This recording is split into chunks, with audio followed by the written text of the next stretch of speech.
பெற்ற தாயை மக மறந்தாலும், பிள்ளையை பெருந்தாய் மறந்தாலும், உற்ற நேகத்தை உயிர் மறந்தாலும், உயிரை வேறிய உடல் மறந்தாலும், கற்ற நெஞ்சகன் கலையை மறந்தாலும், கண்கள் நின்று இமைப்பதை மறந்தாலும், நற்றவத்தோர் உலகலாம் தோக்கும் என்னுடைய தாய் தமிழை நான் வரவேன் வரவேன் வரவேன் என்று என்னுடைய நாவை அவிழ்த்து,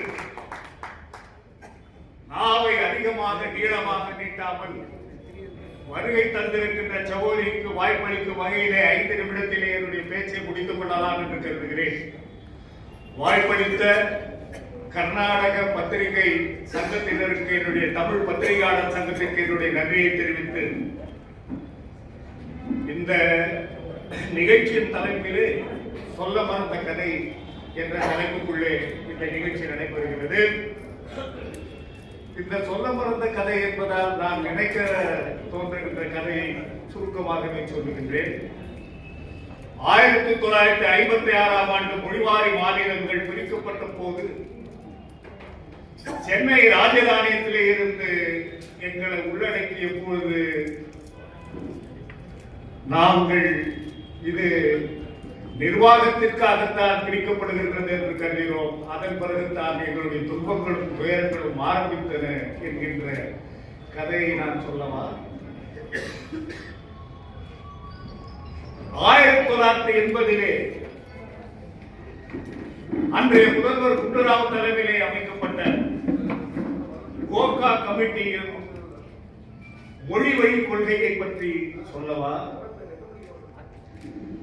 1981ஆம் ஆண்டில் தமிழ் கிறிஸ்துவ பள்ளிகளிலே தமிழ் வழி பாடங்கள் நிறுத்தப்பட்ட கதை சொல்லவா? அதே போல 1982ஆம் ஆண்டு ஜூன் மாதம் 28ஆம் தேதி பெங்களூரில் பெருந்திரளாக தமிழர்கள் கூடி அன்றைய முதல்வரையும் அன்றைய கவர்னரையும் சந்தித்து, நீங்கள் கோகா கமிட்டி ரிப்போர்ட்டை நிறைவேற்றக்கூடாது என்று நாங்கள் ஊர்வலமாக சென்று மனு கொடுத்தோமே, அது குப்பையிலே போடப்பட்ட கதை சொல்லவா? 1982 ஜூலை மாதம் வெகுண்டெழுந்த நம்முடைய தமிழர்களின் கதை சொல்லவா? இப்பொழுதுதான் நான் கேட்டுக்கொண்டிருந்தேன் தங்கவையினுடைய பெருமைகளை பற்றி. அங்கே நிகழ்ந்த அந்த கொடுமைகளை பற்றி நான் சொல்லவா? அந்த 1982ஆம் ஆண்டு ஜூலை மாதத்திலே என்டி பிளாக் சேர்ந்த கேஜிஎஃப் சேர்ந்த பரமேஸ்வரன் சுட்டு கொல்லப்பட்ட கதையை சொல்லவா? மார்பை திறந்து காட்டி சுடரா என்னை, நான் தமிழுக்காக சாகிறேன் என்று சொன்ன மோகனின் கதை சொல்லவா? அல்லது பாஸ்கரன் பால்ராஜ் உதயகுமார் போன்ற இளைஞர்கள் சுட்டு கொல்லப்பட்டதையும், தங்கள் உயிர்களை காப்பாற்றிக் கொள்ள தங்கவேல் தமிழர்கள் அன்றைய தினம் சைனைடு மலை முந்துகளிலே புகுந்து கொண்டு பசியும் பட்டினியுமாக தங்கள் உயிர்களை காத்த கதைகளை சொல்லவா? அந்த நாளில் எங்களுக்கு ஒரு ஆறுதல் கூட சொல்ல வராத தமிழ்நாட்டு அரசியல் தலைவர்களுடைய பெருமையை சொல்லவா? கர்நாடகத்தில் மொழி போராட்டம் என்ற அந்த புத்தகத்தை நான் அன்று எழுதியிருந்தேன். அந்த கதை சொல்லவா? 1984ஆம் ஆண்டு சரோஜினி மகிஷி தலைமையிலே அமைக்கப்பட்டு, அது 1986ஆம் ஆண்டு கர்நாடக மொழி பேசும் மக்களுக்கு வேலை வாய்ப்பில் முன்னுரிமை என்று சொல்லி தமிழர்களின் 80 லட்சம் பேர் வாழ்க்கையிலே மண்ணை எழுதி போட்ட கதையை சொல்லவா? கோகாக் மற்றும் சரோஜினி மகிஷி கமிட்டியின் மொழிச்சிறுபான்மையினர் யாரும் இல்லாத நிலையில், அந்த கமிட்டியில் மொழிச்சிறுபான்மையினர் யாருமே இல்லை அந்த கமிட்டியில். அப்பேற்பட்ட அந்த கமிட்டி கொடுத்ததை அன்றைய அரசு ஏற்றுக்கொண்டதால் கர்நாடகத்தில் கன்னடம் படித்தால் தான் வேலை என்கின்ற ஒரு சூழ்நிலை ஏற்பட்ட போது, அன்று தமிழர்கள் தமிழை எழுத படிக்க முடியாமல் இன்றைய தினம் அன்றைக்கு கன்னடம் படித்தால் தான் நமக்கு வேலை என்று தமிழ் பள்ளிக்கூடங்களுக்கு அனுப்பாமல் பிள்ளைகளை கன்னட பள்ளிக்கூடங்களுக்கு அனுப்பி அந்த கதையை சொல்லவா? அதனால் இன்று வரை அவர்களுக்கு எழுதவும் படிக்கவும் தெரியவில்லையே. இங்குள்ள இளைஞர்களுக்கு அந்த கதை சொல்லவா? அப்படி தேவாலயங்களில், இவைகள் மட்டுமல்ல, கிறிஸ்துவ தேவாலயங்களில் தமிழில் தாய்மொழியில் இறை வழிபாடு செய்யக்கூடாது என்று தடுத்த கதை சொல்லவா? அதை நாங்கள் அன்றைய தினம் தமிழ் கிறிஸ்தவர்கள் அமைப்பை ஏற்படுத்தி ஏ.பி. செல்வராஜ்,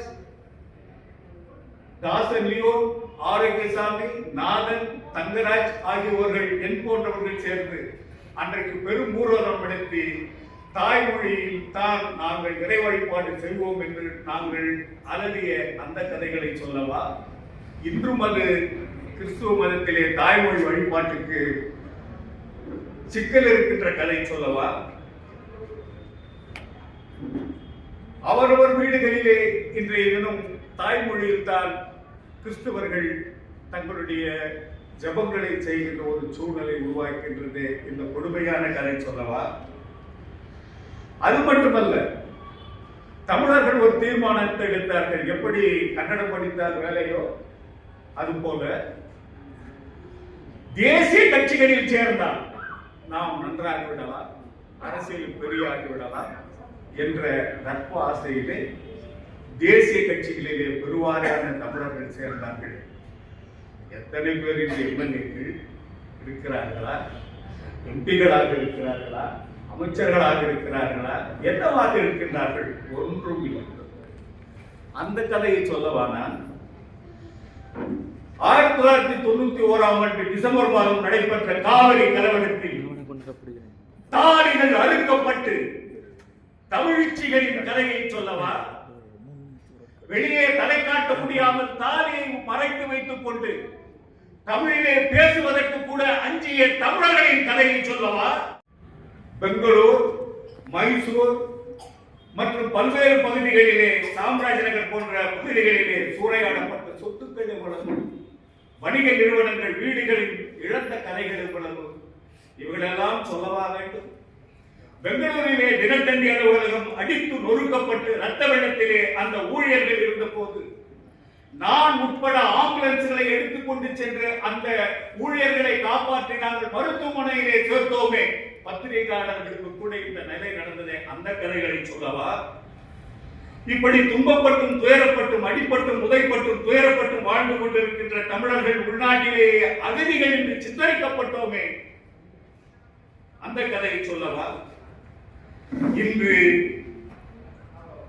அரசியலில் தமிழ் பேசுபவர்கள், அரசியலில் வீர வசனம் பேசுபவர்கள் தமிழர்கள் பற்றி பேசுகின்ற அந்நாளில் எங்களை எந்த அளவுக்கு வந்து தமிழக அரசியல்வாதிகள் காப்பாற்ற முன்வந்தார்கள், எந்த அளவுக்கு எங்களை தமிழக அரசியல்வாதிகள், தமிழ்நாட்டில் இருக்கக்கூடிய தமிழ் பற்றாளர்கள் எங்கள் கர்நாடக தமிழர்களை நினைத்து பார்த்தார்கள், மறந்து விட்டார்கள். அந்த கதைகளை நான் சொல்லவா? இந்த நிலைகளில் இருந்தெல்லாம் நாம் விடுபட வேண்டும் என்பதற்காகத்தான் மலேசிய தமிழரும் சிங்கப்பூர் தமிழரும் எப்படி அந்த மஞ்சார்ந்து தங்களை வளர்த்துக் கொண்டு வளமைப்படுத்திக் கொள்கின்றார்களோ, அதே நிலையிலே தான் கர்நாடக தமிழர்களும் இந்த மஞ்சார்ந்து தங்களை வளப்படுத்திக் கொள்ள வேண்டும், வலிமைப்படுத்திக் கொள்ள வேண்டும் என்பதற்காகத்தான்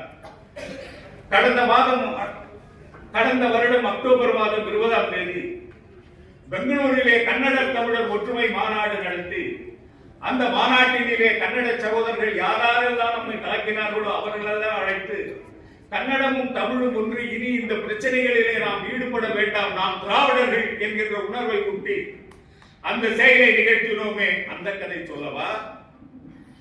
இப்படி தமிழர்கள் ஒவ்வொரு வகையிலும் தன்னைத்தானே தாழ்த்திக் கொண்டு, தன்னைத்தானே ஒருவருக்கு ஒருவர் பகைத்துக் கொண்டு, ஒருவரை ஒருவரை மட்டம் தட்டி கொண்டு, ஒருவரை ஒருவர் வசைப்பாடி கொண்டு ஒன்று சேராமல் வாழ்கிறோமே, அந்த கதை சொல்லவா?